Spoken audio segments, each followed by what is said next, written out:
مشرقی مکان میں منتقل ہو گئی اور لوگوں سے الگ ہو گئی اور عبادت کے لیے اپنے آپ کو وقف کر دیا۔ انہوں نے مصلی بچھا لیا اور اللہ کی عبادت کے لیے کھڑی ہو گئی۔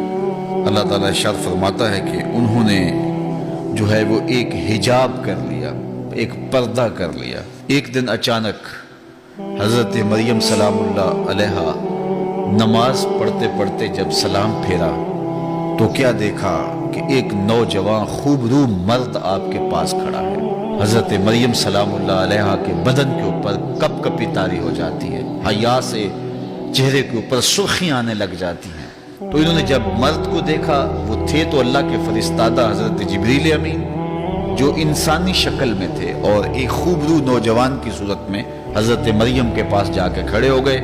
کہا کہ میں اللہ کی پناہ میں آتی ہوں، میں تجھے واسطہ دیتی ہوں اللہ کا میرے قریب نہ آنا۔ اس خوبرو نوجوان نے کہا کہ میں تو تیرے رب کا بھیجا ہوا فرشتہ ہوں، پیامبر ہوں، میں تو اس کا بھیجا ہوا ہوں۔ آیا کیوں ہوں؟ لِأَحَبَ لَكَ غُلَامًا زَكِيًّا، تجھے ستھرا بیٹا دینے آیا ہوں۔ فرمانے لگی کہ بیٹا کیسے ہوگا؟ تعجب سے، حیرت سے اور خوف کی کیفیت بھی اس میں ہے کہ بیٹا کیسے ہوگا۔ وَلَمْ يَمْسَسْنِي بَشَرٌ، کسی بشر نے آج تک مجھے چھوا نہیں ہے۔ وَلَمْ أَكُ بَغِيًّا، اور نہ میں کوئی بدکار عورت ہوں، میں نے شادی بھی نہیں کی ہے اور میں کوئی بری خاتون بھی نہیں ہوں، تو بیٹا کیسے ہوگا؟ اللہ اکبر۔ قَالَ كَذَلِكَ، تو حضرت جبریل نے کہا ایسے ہی ہو جائے گا، تیرے رب کے اوپر یہ کام کرنا کوئی مشکل نہیں ہے کہ بن باپ کے بیٹا عطا کر دے۔ لیکن اس کے باوجود جو ہے وہ ڈر تھا کہ میں کس طرح قوم کا سامنا کروں گی، بن باپ کے بیٹا آئے گا، کیسے ایک ایک کو جواب دوں گی؟ تو جواب آیا، پریشانی تو ضرور ہوگی لیکن اے مریم گھبرانا نہیں ہے، تم جس بیٹے کی ماں بننے والی ہو وہ بیٹا نبی ہوگا، تمہیں اعزاز ہوگا قیامت تک کہ تم ایک پیغمبر کی ماں ہو۔ حضرت عیسیٰ کی ولادت ہو گئی اور گود میں خوبصورت بچہ ہے۔ باقی رہی بات تمہارے خوف کی کہ قوم کو کیا جواب دوں گی، اے مریم تم نے کوئی جواب نہیں دینا۔ پھر کیا ہوگا، وہ کیا کہیں گے؟ کہا کہ اے مریم یہ کام ہمارے ذمہ رکھا۔ تو قوم آپ کے ارد گرد جمع ہو گئی، تانے دینے لگی، اے مریم یہ کیا چاند چڑھایا ہے، کمواری خاتون اور گود میں بیٹا، تو نے بہت برا کام کیا ہے۔ حضرت مریم سلام اللہ علیہا نے کوئی جواب نہیں دیا۔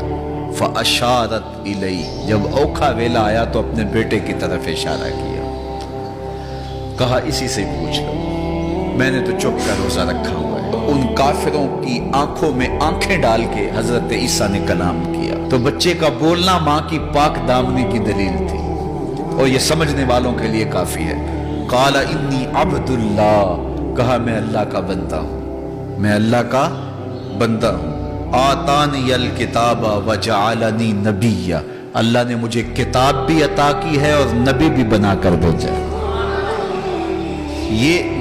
یہ کہنے کی بجائے کہ میری ماں پہ کیوں تہمت لگاتے ہو، میری ماں پاک دامن ہے، کہا میں نبی ہوں اور مجھے کتاب دی گئی ہے۔ مطلب کیا کہ بدکاروں کے گھر میں نبی پیدا نہیں ہوتے، اور مجھے مبارک بنایا گیا ہے، مجھے برکت والا بنایا گیا ہے۔ اینما کنت، میں جہاں بھی ہوں گا برکتیں بانٹتا رہوں گا، اور مجھے وصیت کی گئی ہے نماز کی اور زکوٰۃ کی جب تک میں زندہ رہوں۔ وبرم بوالدتی، اور مجھے حکم دیا گیا ہے کہ اپنی ماں کی خدمت کرنی ہے۔ میں پیغمبر ہونے کے باوجود ماں کا خدمت گزار ہوں۔ پیغمبر ہونا اور بن باپ کے پیدا ہونا، رب کی نشانی ہونا، کلمت اللہ ہونا، صاحب کتاب ہونا، یہ کتنے بڑے اعزاز ہیں۔ لیکن کہا مجھے حکم دیا گیا ہے کہ میں ماں کی فرما برداری کروں، اور مجھے سخت اور بدبخت نہیں بنایا گیا، مجھے پیغمبر، نبی اور رسول بنایا گیا ہے، اور مجھے کتاب دی گئی ہے، اور میں اللہ کا بندہ ہوں۔ چونکہ بعد میں لوگوں نے حضرت عیسیٰ کو ابن اللہ کہنا تھا، اللہ کا بیٹا کہنا تھا، تو اس لیے حضرت عیسیٰ علیہ السلام نے پہلے دن ہی اپنے آپ کو عبداللہ قرار دے کر کے اس آنے والے فتنے کی نفی کر دی۔ لائک، سبسکرائب اور کمنٹ ضرور کرے گا۔ السلام علیکم ورحمۃ اللہ وبرکاتہ۔